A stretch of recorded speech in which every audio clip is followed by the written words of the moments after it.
বাংলাদেশে একটা কথা প্রচলিত আছে যে হজ করে আসলে সব মাফ হয়ে যায়। এটা একদম অ্যাবসলিউটলি একটা রং কথা। হজ করে এসে আলহাজ লাগাই, এটা সেটা করি, এগুলো আসলে শরিয়ার দৃষ্টিতে একদম অনুচিত। বিশ্বাস করেন, নামাজ এক ওয়াক্ত না পড়লে আল্লাহ তাআলা মাফ করবেন, কিন্তু বান্দার হক নষ্ট করলে আল্লাহ তাআলা মাফ করবেন না। আর আমাদের বাংলাদেশে আমরা যে হজ করি একদম জীবনের শেষ পর্যায়ে, এসে এটা আমরা না করি। এগুলো থাকার পরেও যদি আমরা হজ না করি তাহলে আমরা কিন্তু দায়ী থেকে যাবো। আল্লাহ রাসূল বলছেন, সে ইহুদি হয়ে মারা গেল না খ্রিস্টান হয়ে মারা গেল, এটা আমার কিছু আসে যায় না। কিন্তু মুসলিমের জীবন হজের আগে আমাকে আপনাকে যেভাবে দিনের সমস্ত নিয়মাবলীকে সঠিকভাবে পরিপালন করতে হবে। আমরা জানি আমাদের উপর দুই ধরনের হক আছে, একটা আল্লাহর হক, একটা বান্দার হক। আল্লাহর হকগুলো সুচারুরূপে পরিপালন করতে হবে, আর বান্দার হকের ব্যাপারে কখনো ন্যূনতম অবহেলা করা যাবে না, যেটা আমাদের দেশে সর্বাগ্রে চলে, বেশি চলে। আমরা আমাদের উপর যে অন্য বান্দার হক আছে বা আল্লাহ কর্তৃক তৈরি করা অন্য সৃষ্টির যে হক আছে, সেই হকগুলোর ব্যাপারে আমরা একদম বেখেয়াল, অথবা আমরা নজরই দিই না। আমরা আল্লাহর হক যেগুলো আছে, নামাজ ঠিকমতো করা, রোজা ঠিকমতো করা, অন্যান্য বিধানাবলী পালন করা, বান্দার হক যেগুলো আছে, মানুষের অধিকারগুলোকে বুঝে দেয়া, ছেলে মেয়ের অধিকার, ভাই বোনের অধিকার, রাষ্ট্রের অধিকার, সমাজের অধিকার, পরিবারের অধিকার, আত্মীয় স্বজনের অধিকার, এই অধিকারগুলো আমরা সঠিকভাবে বুঝিয়ে দেই না। আমাদের বাংলাদেশে একটা কথা প্রচলিত আছে যে হজ করে আসলে সব মাফ হয়ে যায়। এটা একদম অ্যাবসলিউটলি একটা রং কথা। বান্দার হক আল্লাহ তাআলা কখনো মাফ করবেন না যদি না বান্দা মাফ করে। এটাই আল্লাহ কর্তৃক তৈরি করা পদ্ধতি। এটা আমি ঘোষণা করছি এমনটি না, কিন্তু হজ করে এসে আলহাজ লাগাই, এটা সেটা করি, এগুলো আসলে শরিয়ার দৃষ্টিতে একদম অনুচিত। এবং আলহাজ না লাগালেও আমরা রাগ করি, কেন আমাকে বললো না। তো এই বিষয়গুলো আমরা আশা করি এখানে আমরা যারা শুনছি বা আমরা বলছি তারা এগুলোর সাথে জড়িত না। কিন্তু আমরা অন্যান্য ইবাদত করে কিন্তু সেই ধরনের উপাধিগুলো লাগাই না। হজের ক্ষেত্রে লাগানোটা আমি মনে করি একদম অনুচিত। এটা গোপনেই থাক যে আমি আমার রবের ঘর পরিদর্শনে গিয়েছি, সেখানে যে বিধৃত নির্দেশনাবলী সেটা আমরা পরিপালন করছি, এটা থাকুক। তো হজ পরবর্তী জীবনে আমরা আরো হুঁশিয়ার হব, যেহেতু আমরা আমাদের সকল সগীরা গুনাহগুলো আমরা আশা করবো ইনশাআল্লাহ আল্লাহ তাআলা মাফ করে দিয়েছেন, এবং আমাদের কবিরা গুনাহ যেগুলো থাকে, যেগুলো বান্দার অধিকারের সাথে সম্পৃক্ত না, সেটা আল্লাহ তাআলা মাফ করে দিবেন যদি আমরা খালেস দিলে তওবা করি। আর বান্দার হকটা হজে যাওয়ার আগে আমরা পূরণ করে দিই। একান্তই সম্ভব না হলে হজ থেকে ফিরে আসার পরে আমরা পাই করে বান্দার অধিকারগুলো, বান্দার হকগুলো আমরা পূর্ণাঙ্গভাবে বুঝিয়ে দেওয়ার চেষ্টা করি। বিশ্বাস করেন, নামাজ এক ওয়াক্ত না পড়লে আল্লাহ তাআলা মাফ করবেন, কিন্তু বান্দার হক নষ্ট করলে আল্লাহ তাআলা মাফ করবেন না। সুতরাং আমরা এই বিষয়গুলো সতর্ক থাকি। হজ পরবর্তী জীবনে আমরা আমাদের আমলগুলো বাড়িয়ে দিই, বেশি বেশি করে নফল ইবাদত গুলো বেশি বেশি করি, তাহাজ্জুদ বেশি পড়ি। দুনিয়ার ব্যাপারে হজ করে আসার পরে অনেক সময় দেখা যায় আমরা আর কথা বলতে চাই না, এটাও ঠিক না। কিন্তু আপনি দুনিয়ার ব্যাপারেও কথা বলবেন, যৌক্তিক কথাগুলো অবশ্যই আপনাকে বলতে হবে, হালাল হারামের কথাগুলো আপনাকে বলতে হবে। আমরা হজ করে এসে দুনিয়া বিমুখ হওয়া ইসলাম এটা সাপোর্ট করে না।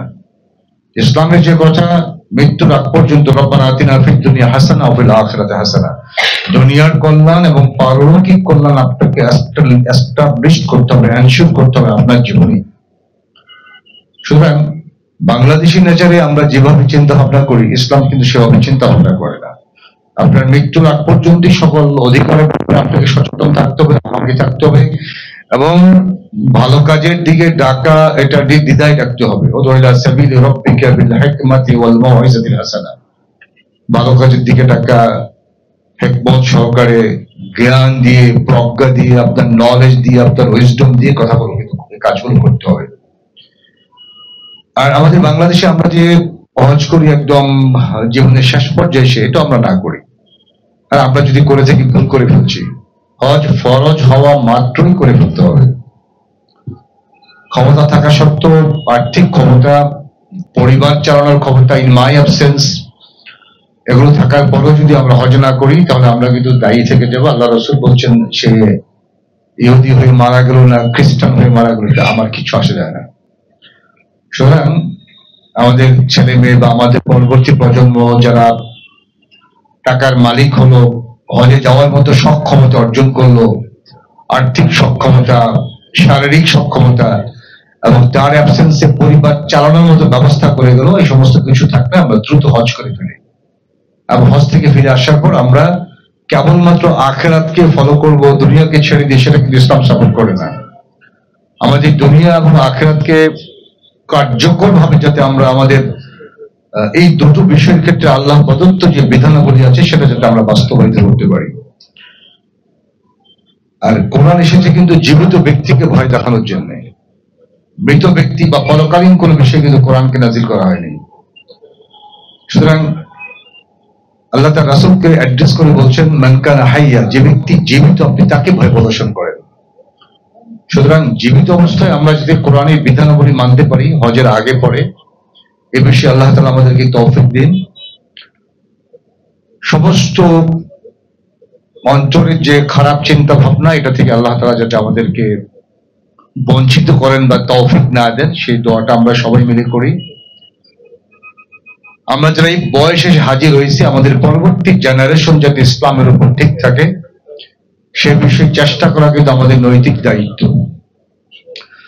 আমি জাস্ট 2 or 3 days ago আমি একটা ভদ্র মহিলার কথা শুনতেছিলাম। তিনি বললেন যে আমার ছেলেদের ডাক্তার আর ইঞ্জিনিয়ার বানাইছি কিন্তু কোরআন শিক্ষা দেয়নি, যার কারণে আজকে আমি কি ওল্ড হবে আছি। আমরা আমাদের ছেলে মেয়েদের যত বড় করি না কেন, এটা কোনো বিষয় না দুনিয়াতে, ছোট্ট একটা শর্ট স্পেন অফ টাইম আমরা আমাদের লাইফে কাটাই, কিন্তু ছেলে মেয়েদেরকে কোরআন এবং সুন্নাহ শিক্ষা দেওয়া, এই পথে ধাবিত করা, এদিকে আকৃষ্ট করা, প্রয়োজন হলে বাধ্য করা অথবা অন্য কোনো কর্মসূচি নেওয়া ছেলে মেয়ের উপর, যাতে তারা আল্লাহ প্রদত্ত দ্বীনের উপর নিজকে অটল রাখে, এটা করা কিন্তু আমাদের জন্য ফরজ। সুতরাং আমরা হজ করে কেবলমাত্র নিজের জন্য জান্নাতকে অবধারিত করা, এটা যেমন দরকার, ঠিক তেমনি ভাবে দরকার আমাদের পরবর্তী প্রজন্ম, আমাদের এই দেশ, প্রিয় দেশের অধিবাসীরা যাতে আল্লাহকে চিনতে পারে, আল্লাহ প্রদত্ত বিধানাবলী ফলো করতে পারে, কে ব্যক্তি জীবনে, কে সমাজ জীবনে, কে রাষ্ট্রে, এতটুকুই আমাদের নৈতিক দায়িত্ব। আল্লাহ তাআলা আমাদের সকলকে তৌফিক দান করুন। আপনারা আমার কথাগুলো শোনার জন্য আন্তরিকভাবে ধন্যবাদ। ভুল হলে একান্তই আমার। আসসালামু আলাইকুম ওয়া রাহমাতুল্লাহি ওয়া বারাকাতুহু।